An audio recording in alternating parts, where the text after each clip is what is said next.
Hello students, welcome to the another video of विज्ञान YouTube channel. And आज के video में we're going to discuss about friction. ठीक है, फ्रिक्शन जो कि एक बहुत ही इम्पॉर्टेंट टॉपिक है फिजिक्स का और हमारी डे टू डे लाइफ का भी. ठीक है, कैसे सर? तो बेसिकली फ्रिक्शन से हम रोड पे चल पाते हैं, फ्रिक्शन से हम रोड पर बाइक या कार चला पाते हैं, फ्रिक्शन से की वजह से हम किसी चीज को अपने हाथ में पकड़ पाते हैं, जैसे मैंने इस पेन को अपने हाथ में पकड़ रखा है because of friction.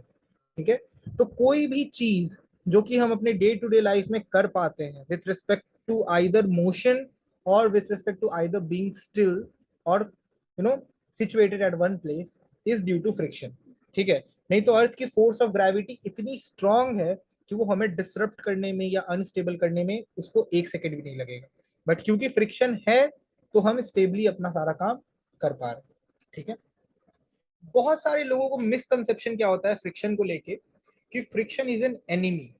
I don't think friction is an enemy.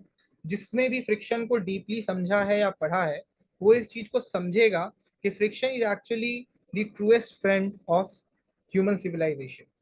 Because हम आज तक जो भी बना पाए हैं इस पृथ्वी पे, चाहे वो सिविलाइजेशन का डेवलपमेंट हो यानी बड़ी बड़ी इमारतें हो या फिर एक ये छोटा सा पेन हो, ठीक है, इन सब को बनाने में, इन सब को ऑपरेट करने में अगर फ्रिक्शन अपना रोल प्ले बंद कर दे तो ये सारी चीजें मिजरेबली फेल हो जाएंगी और मुझे लगता है पूरी ह्यूमन सिविलाइजेशन खत्म हो जाएगी within a time frame, within a very short time frame. ठीक है, तो friction is actually a very good friend of ours, not our enemy. ठीक है, तो इस चीज का ध्यान रखते हैं. ये तो बात हो गई कि फ्रिक्शन की फिलोसफिकल थ्योरी क्या है. ठीक है, जो मैं छोटे में आपको समझाना चाहता था, बिकॉज ये मिसकंसेप्शन बहुत बच्चों को रहता है कि सर फ्रिक्शन तो नेगेटिव फैक्टर है ना. तो नहीं, friction is not a negative factor, friction is a factor which helps you in every way possible. इसको क्लियर करने के बाद अब हम आते हैं फ्रिक्शन की फिजिक्स पे, जो कि आज हम पढ़ेंगे. ठीक है, जैसा कि आपको ऑलरेडी पता है कि पिछले लेक्चर में हम लोगों ने न्यूटन लॉज ऑफ मोशन की चीजें पढ़ी थी, जिसमें हम लोगों ने pseudo force and everything start किया था पढ़ना. ठीक है, और उसको हमने कंप्लीट किया था with proper numerical solving and everything. आज के चैप्टर में we gonna move forward and we gonna study about friction. ठीक है, जो कि एक बहुत ही इंपॉर्टेंट टॉपिक है आपके जेई के भी पर्सपेक्टिव से और आपके सीबीएसई के पर्सपेक्टिव से भी. अगर आप 11th का सीबीएसई का एग्जाम दोगे, ठीक है, तो उसके पर्सपेक्टिव से भी बहुत ही इंपॉर्टेंट टॉपिक है ये. Okay, so let us begin. Start करते हैं. फ्रिक्शन. सो फ्रिक्शन का सबसे पहले फिजिकल डेफिनेशन क्या होता है, सबसे पहले तो यहां से स्टार्ट करते हैं. Friction is a force that opposes the relative motion of two in contact surfaces. ठीक है, relative motion of two bodies, ये बॉडीज रह गया यहाँ पर. तो फ्रिक्शन एक ऐसा फोर्स है. ठीक है, फ्रिक्शन सबसे पहले तो ये समझ जाओ कि is a type of force. ठीक है, तो फ्रिक्शन एक ऐसा फोर्स है जो कि दो बॉडीज जब आपस में कांटेक्ट में आती हैं तो उनके बीच के रिलेटिव मोशन को अपोज करता है. ठीक है, तो एक चीज तो यहां से क्लियर होती है कि जैसे ही फ्रिक्शन का नाम आएगा तो आपके दिमाग में तुरंत रिलेटिव मोशन आना चाहिए. Because without relative motion there can't be any friction और without friction there can't be any relative motion. ठीक है, ये सेकंड वाला पॉइंट कैसे ट्रू होगा ये मैं भी आपको आगे समझाऊंगा. ठीक, तो ये जो फर्स्ट लाइन इन लोगों ने लिखा है, आई होप आप लोगों को क्लियर हो गया होगा जो डेफिनेशन है. Friction is a force that opposes the relative motion of two bodies in contact. ठीक है, इसका और डिटेल में अभी हम लोग आगे बात करेंगे. अब होता क्या है, फ्रिक्शन अराइज कैसे होता है, फ्रिक्शन ओरिजिनेट कैसे होता है. तो it is caused by minute imperfection on the surfaces in touch. ठीक है, जो दो सरफेसेस हैं, ओके, ये एक सरफेस हो गया और इसके ऊपर ये दूसरा सरफेस हो गया. तो ये जो दो सरफेसेस हैं टच में, इनके बीच का जो माइन्यूट इम्परफेक्शन होता है, ठीक है, जो कि आप यहाँ पर देख पा रहे होगे, ये क्रैक्स, ये मैंने जो फोटो दिया ये बिल्कुल मैक्रोस्कोपिक लेवल पर है. बट अगर आप किसी सरफेस को माइक्रोस्कोप से भी देखोगे, चाहे वो सरफेस आपको कितनी भी स्मूथ क्यों ना दिख रही हो, अगर आप उस सरफेस को माइक्रोस्कोप से देखोगे तो उसमें मिलियंस ऑफ इम्परफेक्शंस दिखेंगे आपको उसकी सॉलिड स्ट्रक्चर में, उसकी क्रिस्टल या एटॉमिक स्ट्रक्चर में। There are millions of imperfection. वो हमें ऊपर ऊपर से नेकेड आई से बिल्कुल स्मूथ दिख रहा है, बिल्कुल चिकना दिख रहा है, बट माइक्रोस्कोपिक लेवल पे उसमें बहुत सारे इम्परफेक्शंस होते हैं, बहुत सारे अप्स एंड डाउन्स होते हैं, जिसको हम लोग क्रेस्ट और ट्रफ कहते हैं, जिसकी वजह से फ्रिक्शन अराइज होता है।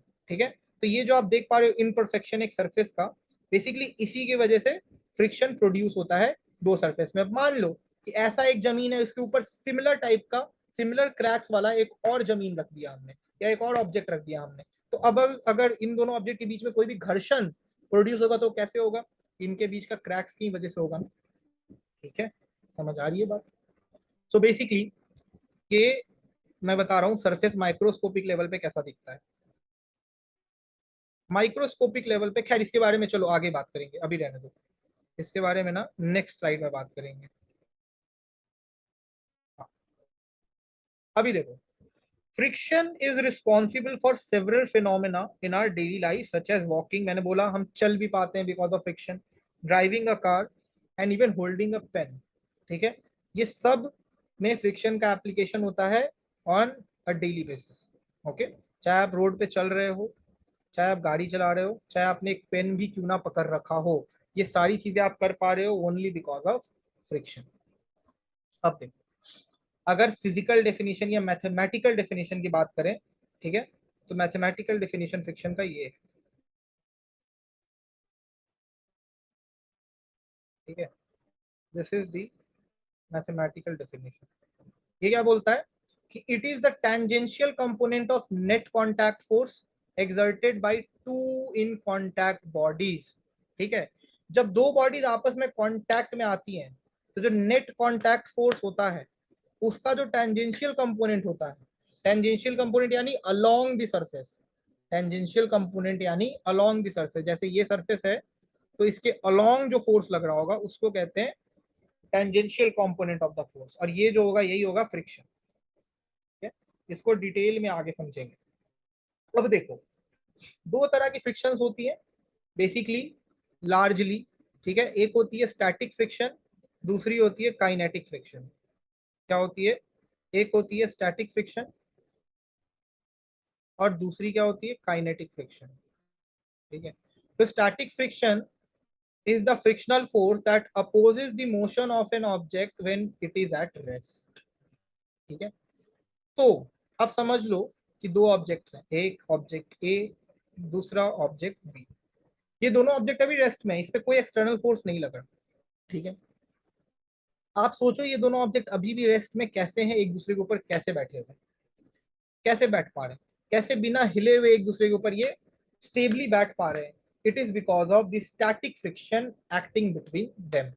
यानी even if two bodies are not subjected to any external force, they are stable with respect to each other or with relative to each other because there is a static friction acting between them।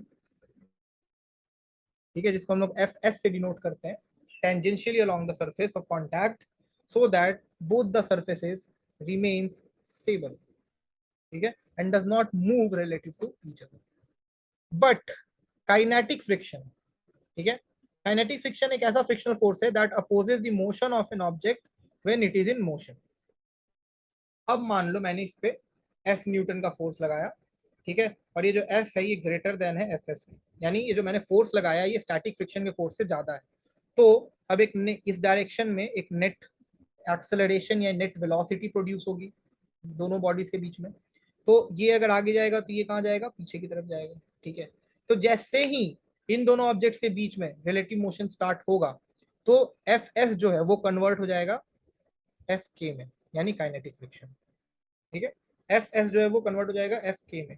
और अब F के जो है, देखो friction बड़ा ही चमड़चीट जानवर है। Friction ने बोला कि ठीक है, तुमने मेरे एक हिस्से को तो डरा धमकाकर दोनों के बीच में, दोनों ऑब्जेक्ट के बीच में मोशन जनरेट कर दिया, अभी भी मैं रुकूंगा नहीं, अभी मैं तुम्हारे काम को पूरी तरीके से होने नहीं दूंगा। तो मोशन जनरेट करना चाहते थे कर लो, बट जितना चाहते थे आउटकम उतना नहीं देने दूंगा मैं, क्योंकि मैं पीछे से खींचूंगा उस ऑब्जेक्ट को ताकि आपका जो नेट मोशन है, नेट एक्सेलरेशन ऑब्जेक्ट का वो कम हो जाए, बिकॉज नेट फोर्स की वैल्यू डिक्रीज हो जाए।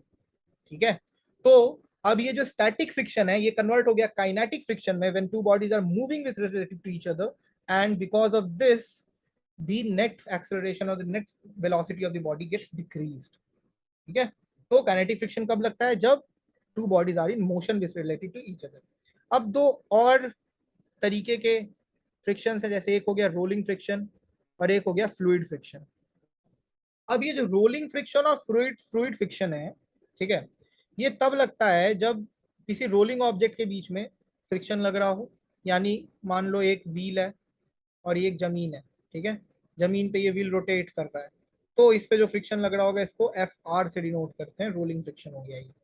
फ्लूइड फ्रिक्शन होता है जब पानी के अंदर कोई ऑब्जेक्ट है उसके बीच में जो फ्रिक्शन लग रहा है, या फिर एयर में जो फ्रिक्शन लगता है, एयर रेजिस्टेंस. जैसे कोई प्लेन है हवा में ठीक है, अब इस प्लेन पे जो फ्रिक्शन लगा रहा होगा हवा पीछे की तरफ, और अगर ये प्लेन आगे की तरफ मूव कर रहा है तो ये क्या हो गया? ये फ्लूइड फ्रिक्शन हो गया, या एयर रेजिस्टेंस इसको कहते हैं, एफ ई. ठीक है, तो बेसिकली इन दोनों के बारे में भी उतना डिटेल में अपने को नहीं जाना. ठीक है, अब देखो, the direction of frictional force on a particular body is inverse of its relative motion और vice versa.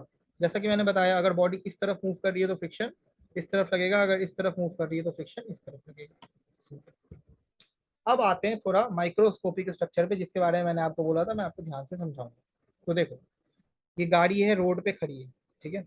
अभी मान लो इस गाड़ी में कोई मोशन नहीं हो रहा, ये स्थिर खड़ी है रोड पे. तो मान लो कि गाड़ी का ड्राइवर जो है ये इसको इस तरफ लेके जाना चाह रहा है, ठीक है. तो ये जमीन जो है इसके व्हील्स पे फ्रिक्शन किधर लगाएगी? पीछे की तरफ लगाएगी, एफ. ठीक है, नेट फोर्स इधर लग रहा है, एक्सटर्नल फोर्स इधर लग रहा है, तो फ्रिक्शनल फोर्स एफ कहाँ लगेगा? पीछे की तरफ लगेगा, पीछे की तरफ लगेगा ना. हाँ, ये तो समझ गया सर. अब क्यों लगेगा, क्यों लगेगा और कैसे लगेगा इसको समझो. जमीन जो है, अगर उसको माइक्रोस्कोपिक लेवल पे देखें,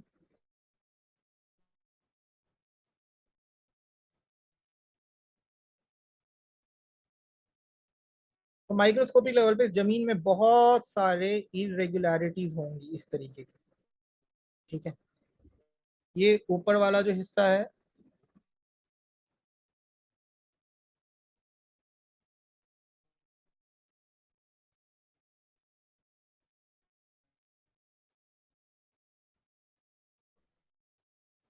ये ऊपर वाले हिस्से को क्रेस्ट बोलते हैं, और ये जो नीचे वाला हिस्सा है इसको ट्रफ बोलते हैं. तो बेसिकली ये क्रेस्ट और ट्रफ बहुत भारी मात्रा में प्रेजेंट होंगे इस सरफेस के माइक्रोस्कोपिक लेवल पे, उसके स्ट्रक्चर में. अब जो गाड़ी का व्हील्स है, ठीक है, जो गाड़ी का व्हील्स है, इस चक्के में भी इरेगुलरिटीज होंगी कुछ उसके सरफेस पे, उसके सरफेस पे. अब ये जो इंटरलॉकिंग हो रही है, आप देख पा रहे हो यहाँ पर, ये गाड़ी का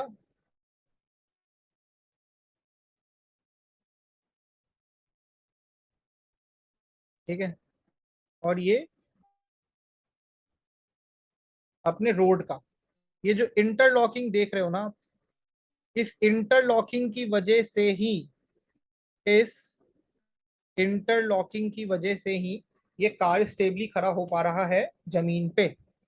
ठीक है, अब ये इंटरलॉकिंग तब तक स्टेबल है जब तक ये जो एक्सटर्नल फोर्स है, जब तक कि ये जो एक्सटर्नल फोर्स है ये इस फ्रिक्शनल फोर्स के बराबर है या उससे छोटा है. जैसे ही ये एक्सटर्नल फोर्स इस फ्रिक्शनल फोर्स से बड़ा हो गया, इवन 0.1%, ये इंटरलॉकिंग ब्रेक हो जाएगी. और ये इंटरलॉकिंग ब्रेक हो जाएगी तो एक रिलेटिव मोशन प्रोड्यूस हो जाएगा दोनों क्रेस्ट और ट्रफ के बीच में, और ये गाड़ी क्या करने लग जाएगी? आगे की तरफ मूव करने लग जाएगी विथ सम एक्सेलरेशन. और जैसे ही वो गाड़ी आगे की तरफ मूव करने लग जाएगी, क्या जनरेट होगा बच्चों? एज यू नो इट, क्या जनरेट होगा? काइनेटिक फ्रिक्शन जनरेट होगा. क्या जनरेट होगा? काइनेटिक फ्रिक्शन जनरेट होगा. तो ये बेसिकली माइक्रोस्कोपिक लेवल पे अगर आपको फ्रिक्शन को समझना है तो ये वो चीज है जो मैंने आप लोगों को बता दी.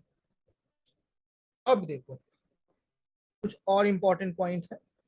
The amount of static friction depends on the nature of the surface in contact and the force pressing them together. अब आप सोचोगे कि सर क्या हर एक सरफेस पे स्टैटिक फ्रिक्शन की वैल्यू सेम होती है? तो नहीं. ये डिपेंड करता है कि सरफेस कैसा है जो कि कांटेक्ट में है, और फोर्स कितना लग रहा है दोनों के बीच में, दोनों सरफेस के बीच में प्रेसिंग फोर्स कितना लग रहा है, उसके हिसाब से स्टैटिक फ्रिक्शन की वैल्यू बढ़ती घटती है।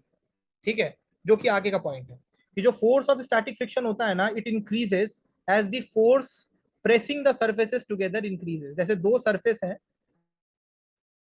इनके बीच में जितनी प्रेसिंग बढ़ेगी, ठीक है, उतना ज्यादा स्टैटिक फ्रिक्शन का वैल्यू बढ़ता जाएगा, बढ़ता जाएगा, बढ़ता जाएगा, up to a certain point. अब ऐसा तो नहीं कि जिंदगी भर बढ़ता जाएगा, अगर बढ़ता ही गया, बढ़ता ही गया, तो फिर दोनों के बीच में रिलेटिव मोशन होगी कैसे, तब गाड़ी रोड से आगे बढ़ेगी कैसे।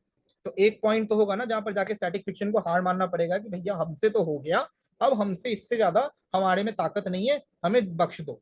ठीक है, तो वो जो सर्टेन पॉइंट है इसको कहते हैं मैक्सिमम स्टैटिक फ्रिक्शन, उसको कहते हैं मैक्सिमम स्टैटिक फ्रिक्शन। यानी हर एक सरफेस की, हर एक ऑब्जेक्ट की एक मैक्सिमम स्टैटिक फ्रिक्शन की वैल्यू होती है। उससे ज्यादा अगर फोर्स लग गया, एक्सटर्नल फोर्स, तो वहां पर स्टैटिक फ्रिक्शन अपना काम करना बंद कर देता है। ठीक है, जो कि हमारा सेकंड पॉइंट है कि when the force pressing the surface together is strong enough to overcome the microscopic flaws that causes friction, maximum static friction is obtained. दोनों माइक्रोस्कोपिक, दोनों सरफेसेस के बीच में जो क्रेस्ट और ट्रफ में इंटरलॉकिंग हुई थी, जब हमारा फोर्स इतना स्ट्रांग हो जाता है कि उस इंटरलॉकिंग को ऑलमोस्ट ब्रेक करने वाला ही होता है, तब वो सरफेस अपनी मैक्सिमम पावर लगा देता है, मैक्सिमम फोर्स लगा देता है उस इंटरलॉकिंग को बचाए रखने के लिए।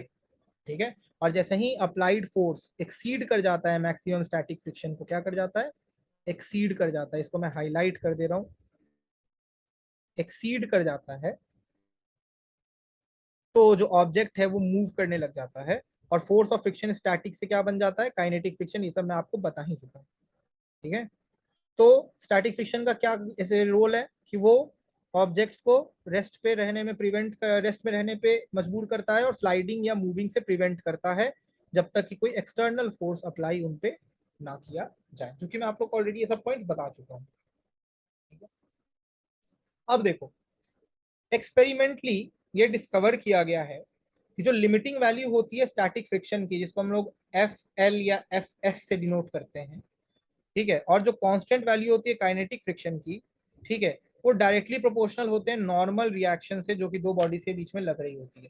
ये चीजें थोड़ी आप लोगों को समझ आई, मैं इसको मैथमेटिकली समझाता हूँ।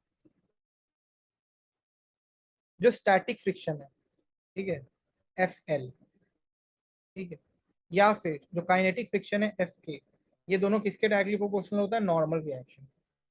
तो अगर प्रोपोर्शनैलिटी का साइन हटाएंगे तो एक प्रोपोर्शनैलिटी कांस्टेंट आता है, जिसको म्यू, एफ एल के केस में वो म्यू एस बन जाएगा, और एफ के केस में वो म्यू के बन जाएगा।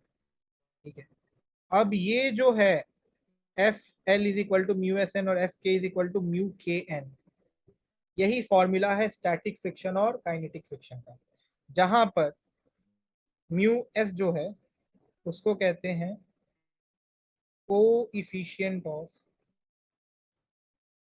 स्टैटिक फ्रिक्शन, और जो म्यू के है उसको कहते हैं कोएफिशिएंट ऑफ काइनेटिक फ्रिक्शन। ठीक है, तो ये मैथमेटिकल फॉर्मूला आप लोगों को समझ आ गया होगा, इसको आप लोग नोट कर लीजिएगा बाद में। ठीक है, आई होप आप लोगों को ये चीजें क्लियर होंगी। अब आते हैं अपने न्यूमेरिकल पे। ठीक है, कि अपना न्यूमेरिकल क्या करें, बट उससे पहले, न्यूमेरिकल से पहले मैं एक चीज और आप लोगों को समझाना चाह रहा था, बेसिकली एक चीज और आप लोगों को बताना चाह रहा था, जो कि मैं स्लाइड में ऐड करता हूँ।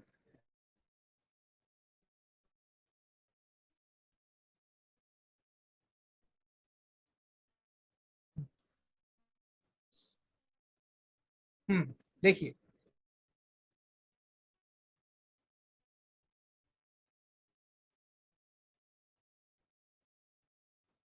ग्राफिकल रिप्रेजेंटेशन ऑफ फ्रिक्शन, जो मैंने अभी आप लोगों को बात बोली थी ना कि स्टैटिक फ्रिक्शन के बाद काइनेटिक फ्रिक्शन लगता है, तो बेसिकली उसमें एक मेजर पॉइंट ये होता है ना कि स्टैटिक फ्रिक्शन जो होता है उसकी वैल्यू हमेशा ज्यादा होती है काइनेटिक फ्रिक्शन से। कैसे, मैं आपको समझाता हूँ। जैसे मान लो कि एक केस है, ठीक है, जहां पर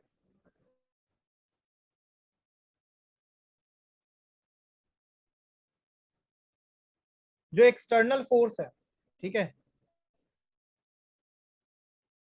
वो हमारे फ्रिक्शनल फोर्स के बराबर है। मान लो जो एक्सटर्नल फोर्स है वो हमारे फ्रिक्शनल फोर्स के बराबर है, ठीक है। तो ये बराबर है, तो यानी अभी ऑब्जेक्ट क्या है, मोशन में नहीं है, अभी क्या लग रहा है, स्टैटिक फ्रिक्शन लग रहा है, ठीक है। ये कब तक है, जब तक एक्सटर्नल फोर्स या तो कम हो या तो बराबर हो किसके, एफएस के। एफएस इज स्टैटिक फ्रिक्शन, ठीक है। तो अगर हम एक कर्व बनाए, ठीक है, जिसमें हम लोग एक तरफ फ्रिक्शन को प्लॉट करें, एफएस को, और एक तरफ एक्सटर्नल फोर्स को प्लॉट करें, तो अभी up to a certain point, ठीक है, up to a certain point, जैसे जैसे एफ एक्सटर्नल बढ़ेगा वैसे वैसे एफ एस भी बढ़ेगा, बिकॉज स्टैटिक फ्रिक्शन अपनी वैल्यू को खुद से बढ़ाता है जैसे जैसे एक्सटर्नल फोर्स बढ़ती जाती है, ठीक है, इस पॉइंट तक, ठीक है, इसको मान लेते हैं एफ। अब एफ से जैसे ही 2f हुआ या 0.5f हुआ, ठीक है, तो मान लेते हैं कि ये लिमिटिंग वैल्यू थी स्टैटिक फ्रिक्शन की, ये है एफ एस मैक्स, ठीक है। इस पॉइंट से ज्यादा स्टैटिक फ्रिक्शन की वैल्यू नहीं बढ़ सकती।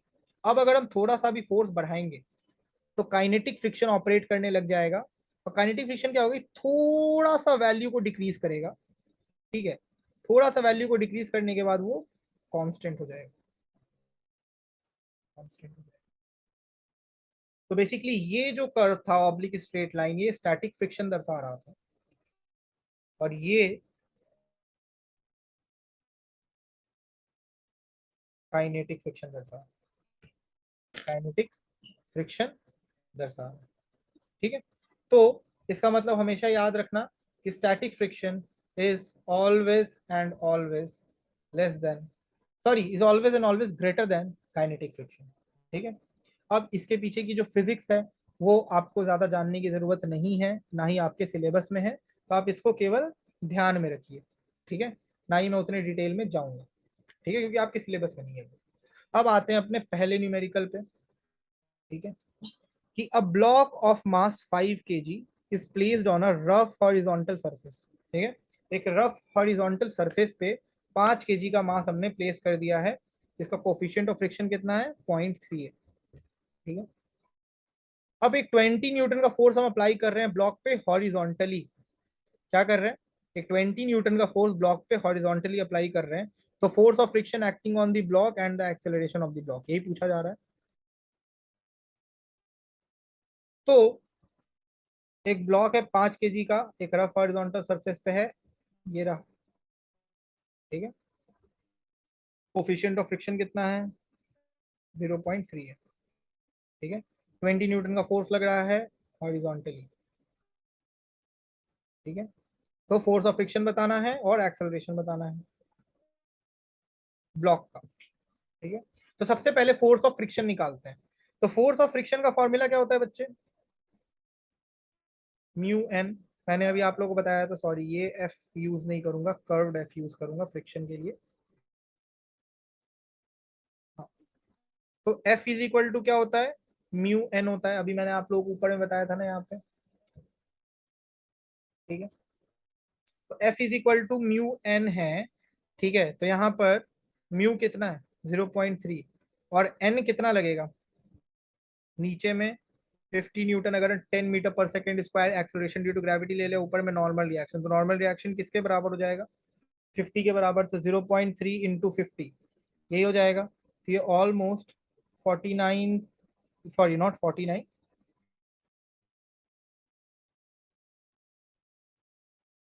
ये जो ऑलमोस्ट आ जाएगा 14.8 न्यूटन कह रहा हूँ। तो ये आ गया अपना पहला पार्ट, फोर्स ऑफ फ्रिक्शन कैसे निकला, समझ आया।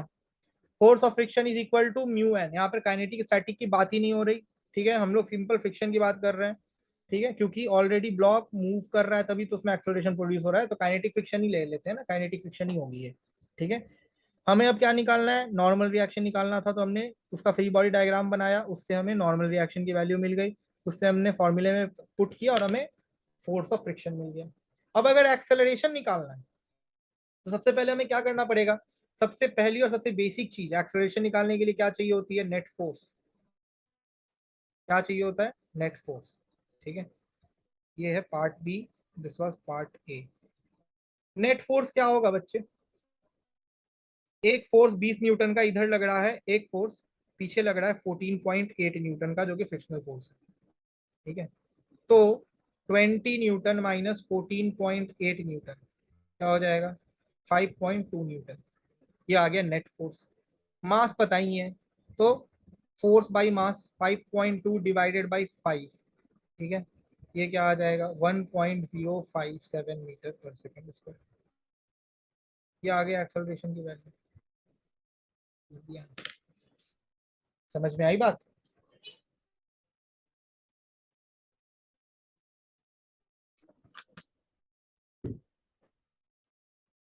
क्लियर है, वेरी गुड। अब आते हैं नेक्स्ट क्वेश्चन में। A car of mass 1000 kg is moving at a speed of 20 metre per second. ठीक है, एक गाड़ी है 1000 किलो का, 20 मीटर पर सेकेंड की स्पीड से मूव कर रहा है। काइनेटिक फ्रिक्शन का कोफिशिएंट कार और रोड के बीच में 0.2 है, तो find the distance required to stop the car. अब गाड़ी में अगर हमने ब्रेक लगाया तो फ्रिक्शन की मदद से कितने डिस्टेंस कवर करके ब्रेक गाड़ी में लग जाएगी, क्योंकि ऐसा तो नहीं होता कि आप एक सर्टेन स्पीड से अगर कार को चला रहे होते हैं तो ऐसा तो नहीं कि ब्रेक मारोगे तो गाड़ी वहीं रुक जाती है, थोड़ा सा डिस्टेंस कवर करके रुकती है ना, धीरे धीरे आराम आराम से। किसी भी मूविंग ऑब्जेक्ट के लिए यही है, because the object is in inertia. ठीक है, तो अब हम क्या करेंगे, सबसे पहले हमें काइनेटिक फ्रिक्शन निकालना है। तो काइनेटिक फ्रिक्शन का फॉर्मूला क्या होता है बच्चे, अगेन म्यू के एन। ठीक है, म्यू के 0.2, एन क्या होगा, 1000 किलो का गाड़ी है। ठीक है, तो 1000 किलो का गाड़ी है तो एम 1000 × 10, तो 10,000 न्यूटन का नॉर्मल रिएक्शन लग रहा होगा। ये गाड़ी है, नीचे 10,000 न्यूटन का फोर्स ग्रेविटी का, ऊपर नॉर्मल रिएक्शन, ये इसके बराबर हो गया। तो 0.2 इंटू 10,000 न्यूटन, तो ये ऑलमोस्ट हो जाएगा 1962 न्यूटन के बराबर। ठीक है, ये हो गया 1962 न्यूटन, यानी इतना फ्रिक्शनल फोर्स काइनेटिक फ्रिक्शन लग रहा होगा इस गाड़ी को रोकने के लिए। ठीक है, अब हमें नेट फोर्स निकालना पड़ेगा, गाड़ी पे नेट फोर्स कितना लग रहा होगा। तो नेट फोर्स निकालने के लिए एक चीज तो हमें क्लियर है कि गाड़ी जब 1000 किलोग्राम की है और 20 मीटर पर सेकंड से आगे बढ़ रही है, तो उस पर कोई एक्सटर्नल फोर्स तो अभी नहीं लग रही है गाड़ी पे। गाड़ी अगर आगे बढ़ रही है तो एक्सटर्नल फोर्स हम नहीं लगा रहे हैं, हम इंसान नहीं लगा रहे हैं, but friction is the only and only force which is existing as an external force to the car. Free body diagram से समझ लो, इस गाड़ी पे क्या और कोई फोर्स लग रहा है आगे की तरफ, ये एक्सेलरेट कर रहा है तो नहीं, बस पीछे की तरफ एक फ्रिक्शनल फोर्स लग रहा है 1962 न्यूटन। तो नेट फोर्स क्या हो जाएगा, -1962 न्यूटन। माइनस क्यों, एक्सटर्नल फोर्स जीरो है और ऑब्वियसली ये नेगेटिव एक्स एक्सिस की तरफ है नेट फोर्स, तो इसीलिए नेगेटिव साइन है। ठीक है, अब हमें नेट फोर्स निकल गया। ओके, तो अब हम क्या करेंगे, इक्वेशन ऑफ मोशन अगर ये वाला लगाते हैं, V square is equal to U square plus 2as। ठीक है, तो s यहाँ से निकल जाएगा, V square minus U square by 2a। ठीक है, तो वी स्क्वायर यानी इनिशियल फाइनल वेलोसिटी, तो आगे जाके गाड़ी को रुकना ही है। इनिशियल वेलोसिटी कितनी है, 20 का square divided by 2 into acceleration is force by mass, -1962 divide by mass कितना है,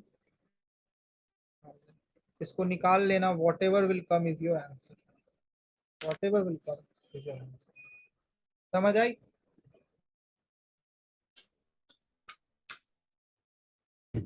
आई होप आप लोग को चीजें समझ आ रही हैं।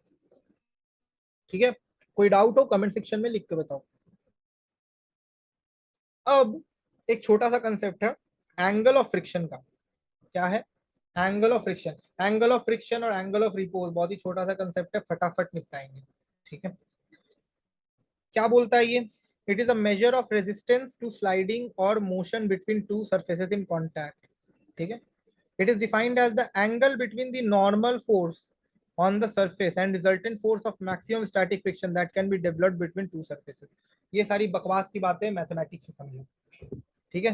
कोई ऑब्जेक्ट है, इस पर एक नॉर्मल फोर्स लग रहा है ऊपर की तरफ, इधर की तरफ इस पे एक फ्रिक्शनल फोर्स लग रहा है म्यू एन। इन दोनों का जो रिजल्टेंट होगा वो इस तरीके का होगा, जिसको एफ मान लेते हैं। तो ये जो एंगल होगा ना, ठीक है, angle between the normal force acting on the surface, ठीक है, and the resultant force of the maximum static friction and normal reaction, यानी इन दोनों के बीच का जो एंगल होगा उसको कहते हैं एंगल ऑफ फ्रिक्शन, ठीक है। तो बेसिकली एंगल ऑफ फ्रिक्शन क्या रिप्रेजेंट कर रहा है कि एंगल कितना होना चाहिए ताकि इंक्लाइंड प्लेन पर कोई ऑब्जेक्ट स्टेशनरी रहे, स्लाइडिंग डाउन ना करे because of force of gravity. तो इस एंगल को हम कितना रख सकते हैं, जैसे एक इंक्लाइंड प्लेन है तो ये एंगल कितना हो सकता है ताकि इस पे जो ऑब्जेक्ट है ये आगे मूव करने ना लग जाए, ये क्या रहे, स्टैटिक रहे, ठीक है। ये बताता है अपने को एंगल ऑफ फ्रिक्शन। तो बेसिकली इसका फॉर्मूला होता है tan lambda is equal to, यहाँ से अगर देख लें पाइथागोरस थ्योरम से, तो tan लैम्डा क्या हो जाएगा, tan क्या होता है, P by B perpendicular by base, ठीक है। तो हो जाएगा mu N by N, lambda is equal to क्या हो जाएगा, tan inverse mu N by, ठीक है। एंगल ऑफ रिपोज क्या होता है,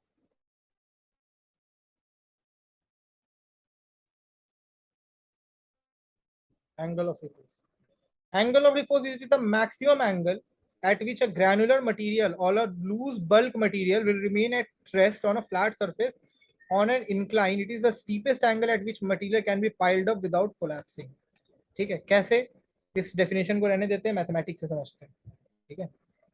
देखिए एक इंक्लाइन प्लेन अगर मैं यहाँ पे बनाता हूँ, मान लो इसका एंगल है इंक्लिनेशन का थीटा, यहाँ पर एक मास है एम, ठीक है, एक हमने मास एम प्लेस कर रखा है।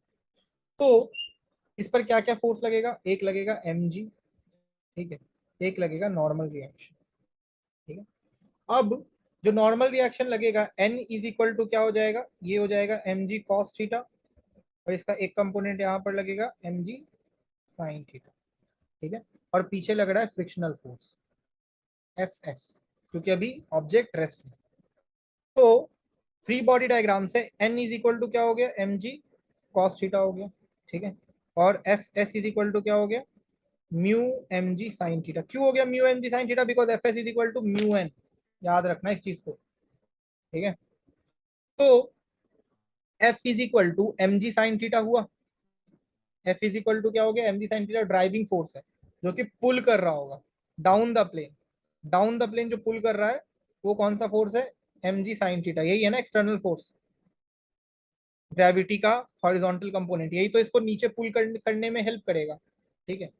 अब इन तीन इक्वेशन से हम ये तो देख पा रहे हैं कि अगर थीटा को 0 से 90 डिग्री पे इंक्रीज कर दे, ध्यान से देखना तीनों इक्वेशन, इन तीनों इक्वेशन को भी हाईलाइट कर रहा हूं, ध्यान से सुनना जो मैं बोल रहा हूं, बहुत इंपॉर्टेंट कंसेप्ट है। अगर ये नहीं समझा तो एडवांस लेवल के क्वेश्चन फ्रिक्शन के नहीं बना पाओगे। ये जो तीनों इक्वेशन है, इसमें अगर थीटा की वैल्यू 0 से 90 डिग्री पे हम इंक्रीज कर देंगे, ठीक है, तो नॉर्मल रिएक्शन और जो लिमिटिंग फोर्स है एफ एस, ठीक है, वो डिक्रीज हो जाएगा, और जो एक्सटर्नल फोर्स है वो इंक्रीज हो जाएगा। यानी थीटा को जैसे जैसे 0 से 90 करते जाएंगे करते जाएंगे करते जाएंगे करते जाएंगे, फ्रिक्शनल फोर्स की वैल्यू घटती जाएगी, एक्सटर्नल फोर्स की वैल्यू बढ़ती जाएगी, एक्सटर्नल फोर्स की वैल्यू बढ़ती जाएगी, ठीक है। एक क्रिटिकल एंगल हमें मिलेगा 0 से 90 के बीच में, जिसको हम अल्फा से डिनोट करेंगे, जहां पर की फ्रिक्शनल फोर्स इतनी बढ़ जाएगी, जहां पर की फ्रिक्शनल फोर्स इतनी बढ़, ये फ्रिक्शनल फोर्स इतनी घट जाएगी, एक्सटर्नल फोर्स इतनी बढ़ जाएगी कि एक डाउन द प्लेन में मोशन अचीव हो जाएगा, और अब बॉडी या ऑब्जेक्ट इंक्लाइन प्लेन पे स्टेबल नहीं रह जाएगा, ठीक है। तो मान लेते हो एंगल है अल्फा, ठीक है। तो लिमिटिंग फ्रिक्शन अब ये कैपिटल एफ के बराबर हो गई, यानी अब स्टैटिक फ्रिक्शन कन्वर्ट होने वाला है काइनेटिक फ्रिक्शन में कुछ ही क्षण में, at theta is equal to alpha, ठीक है। तो म्यू एम जी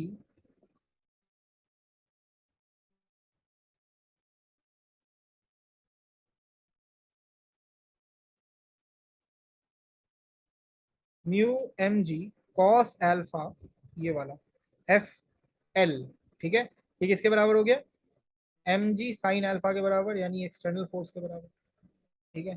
तो अगर कॉस और साइन को एक जगह पर ले आए तो tan alpha is equal to mu, so alpha is equal to tan inverse mu.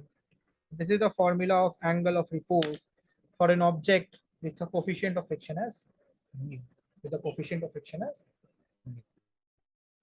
Okay.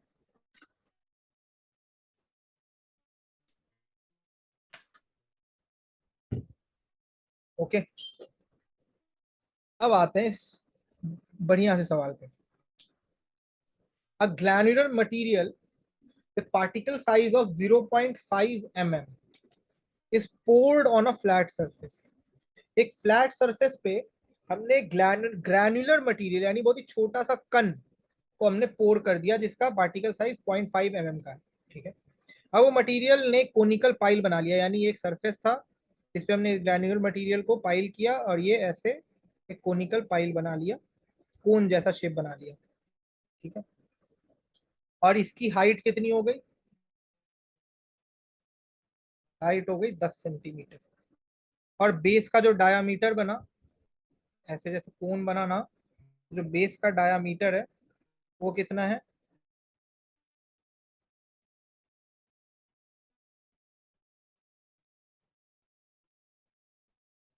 Base का डायामीटर हो गया 20 सेंटीमीटर। तो angle of repose of the material is 30 degree, alpha is 30 degree. इस तरह के क्वेश्चंस आपको बेसिकली टीचर्स करवाते नहीं है, बहुत अलग लेवल का क्वेश्चन करवा रहा हूँ, ध्यान से समझना, ठीक है। एडवांस जेई एडवांस में और मेंस में इसी तरह के क्वेश्चन आएंगे अगर फ्रिक्शन से आएंगे तो। पूछा ये जा रहा है कि कोफिशिएंट ऑफ फ्रिक्शन बिट नहीं, ये तो दिया हुआ है कि म्यू भी दिया हुआ है इज 0.4। तो एंगल ऑफ फ्रिक्शन बताना है बिटवीन द मटेरियल पार्टिकल्स, यानी क्या निकालना है, लैम्डा निकालना है। अब देखो, अगर एंगल ऑफ रिपोज दिया हुआ है, ठीक है, मटेरियल का यानी angle between the surface of the pile, ठीक है, ये एंगल अगर गिवन है, angle between the surface of the pile and the material, ठीक है, तो tan अल्फा क्या हो जाएगा, h by r, where h is height of the pile which is 10 centimeter, r is the radius of the base which is 20 centimeter, ठीक है। Alpha is 30 degree, okay. So tan 30 degree is equal to 0.1 by 0.1 which is equal to 1, यानी alpha is equal to 30 degree. ये तो हमें given भी था, हमने आपको निकालना भी सिखा दिया कि अगर मान लो एंगल ऑफ रिपोज नहीं दिया होता, मान लो एंगल ऑफ रिपोज नहीं दिया होता तब आप कैसे निकालते, एच बाई आर से निकालते। Coefficient of friction between the material is mu, वो भी गिवन है, ठीक है। म्यू इज इक्वल टू क्या होता है, tan लैम्डा। लैम्डा क्या है, एंगल ऑफ फ्रिक्शन जो हमें निकालना है, ठीक है। तो tan लैम्डा किसके बराबर है, 0.4 के बराबर है ना। तो लैम्डा क्या हो जाएगा, tan इनवर्स 0.4, देख लेना ये 21.8 डिग्री के बराबर होगा, ये आपका आंसर आ गया। तो ये तो मैथमेटिकल बात हो गई कि एंगल ऑफ फ्रिक्शन आ गया 21.8 डिग्री, ये तो हमने मैथमेटिकली निकाल लिया। इसमें फिजिक्स क्या छुपी है कि द एंगल ऑफ फ्रिक्शन जो कि मटेरियल पार्टिकल के बीच में है वो अप्रोक्सीमेटली 21.8 डिग्री के बराबर है, ठीक है। तो अगर मान लो पार्टिकल का एंगल ऑफ फ्रिक्शन हम वेरी करवाते हैं तो वो कैसे करवा सकते हैं, वो करवा सकते हैं मटेरियल में चेंज ला, ठीक है, मटेरियल में चेंज ला। जैसे मान लो एक ग्रैनुलर मटेरियल कोई भी ए मटेरियल का है, अगर इस ए की जगह हम बी मटेरियल कर दें तो हो सकता है इसका एंगल ऑफ फ्रिक्शन बिल्कुल ही चेंज हो जाए क्योंकि इसका एंगल ऑफ रिपोज भी डिफरेंट होगा। तो it is a material dependent quantity, ठीक है। Now a particle of mass 2 kg rest on a rough inclined plane of angle of inclination 30 degree.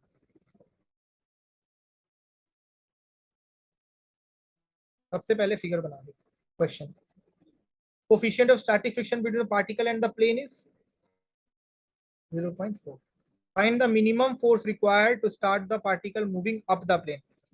कितने मिनिमम फोर्स लगाने पड़ेंगे पार्टिकल को प्लेन में ऊपर ढकेलने के लिए, प्लेन पे ऊपर ढकेलने के लिए, ठीक है। तो हमें क्या करना पड़ेगा, सबसे पहले पार्टिकल का फ्री बॉडी डायग्राम बनाना पड़ेगा। फ्री बॉडी डायग्राम बनाते हैं। तो अगर इस पार्टिकल का फ्री बॉडी डायग्राम बनाएंगे, नीचे 20 न्यूटन, इधर 20 cos 30 degree, 20 sin 30 degree, normal reaction. ठीक है, अगर इधर फोर्स लग रहा है तो इधर के अराउंड फ्रिक्शनल फोर्स लगेगा। अभी तक पार्टिकल मूव नहीं कर रहा है मान लेते हैं, तो एफ एस लग रहा है जो कि म्यू एस एन के बराबर है। ठीक है, एन क्या है, व्हाट इज एन? ठीक है, तो अगर हम देखें तो N -20 cos 30 degree will be equal to 0 अगर वर्टिकल स्टेबिलिटी की बात करें। ठीक है, तो एन क्या हो जाएगा 20 cos 30 डिग्री। ठीक है, तो एफ एस क्या हो जाएगा, mu S is 0.4 into 20 cos 30 degree. ये किसके बराबर है, 6.93 न्यूटन के बराबर। ठीक है, तो स्टैटिक फ्रिक्शन अपना निकल गया 6.93 न्यूटन। ठीक है, अब हमें एक्सटर्नल फोर्स जो लगा रहे हैं अप द प्लेन वो किसके बराबर दिख रहा है, अभी तक तो 20 sin 30 डिग्री के बराबर दिख रहा है। F external is equal to 20 sin 30 degree, यानी force required to start the particle moving up the plane is actually the component of weight of the particle along the plane. ठीक है, तो ये क्या हो गया 20 इंटू sin 30, है ना, तो sin 30 की वैल्यू कितनी होती है 1/2, ये हो गया 10 न्यूटन के बराबर। External force is 10 Newton. ठीक है, स्टैटिक फ्रिक्शन इज 6.93 न्यूटन। ठीक है, तो क्योंकि पार्टिकल को जो फोर्स चाहिए अप द प्लेन मूव करने के लिए वो मैक्सिमम जो स्टैटिक फ्रिक्शन की वैल्यू है उससे ज्यादा है। ठीक है, मैक्सिमम जो स्टैटिक फ्रिक्शन की वैल्यू है उससे ज्यादा है, तो पार्टिकल को हमें एडिशनल फोर्स लगाना पड़ेगा मूव करवाने के लिए। ठीक है, तो एफ मिनिमम क्या हो जाएगा, एफ प्लस एफ, यानी फ्रिक्शनल फोर्स और इसको ऐड अगर कर दे तो 6.93 प्लस 10 न्यूटन, ये किसके बराबर हो गया 16.73 न्यूटन के बराबर। ठीक है, तो एटलीस्ट इतना फोर्स लगाना पड़ेगा 16.73 न्यूटन का मिनिमम फोर्स पार्टिकल को अप द प्लेन मूव करवाने के लिए। ठीक है, अब ये क्वेश्चन बहुत इंपॉर्टेंट है बिकॉज आप देख पा रहे हो ये जेई मेन 2021 में पूछा गया था। लोग कहते हैं फ्रिक्शन से क्वेश्चन नहीं आते जेई में, देख लो अभी हाल फिलहाल की बात है 2 साल पहले की।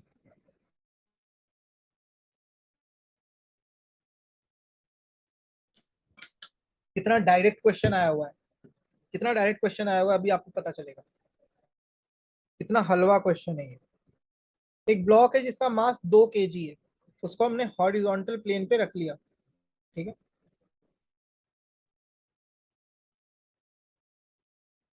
ओके सर, एक फोर्स है 10 न्यूटन का उस पर अप्लाई कर रहे हैं, मान लेते हैं हॉरिजॉन्टली। ठीक है, दोनों के बीच का कोफिशिएंट ऑफ फ्रिक्शन गिवन है 0.2। फ्रिक्शनल फोर्स कितना लग रहा होगा ब्लॉक, ये पूछा जा रहा है। समझ पा रहे हो क्या क्वेश्चन में कोई दम है? और सोचो मेंस के 2021 में पूछा गया, ये भी नहीं कि पहले का क्वेश्चन, हाल फिलहाल का क्वेश्चन। ठीक है, एफ क्या होगा म्यू एन के बराबर, एन क्या होगा 20 न्यूटन के बराबर, 20 न्यूटन के बराबर।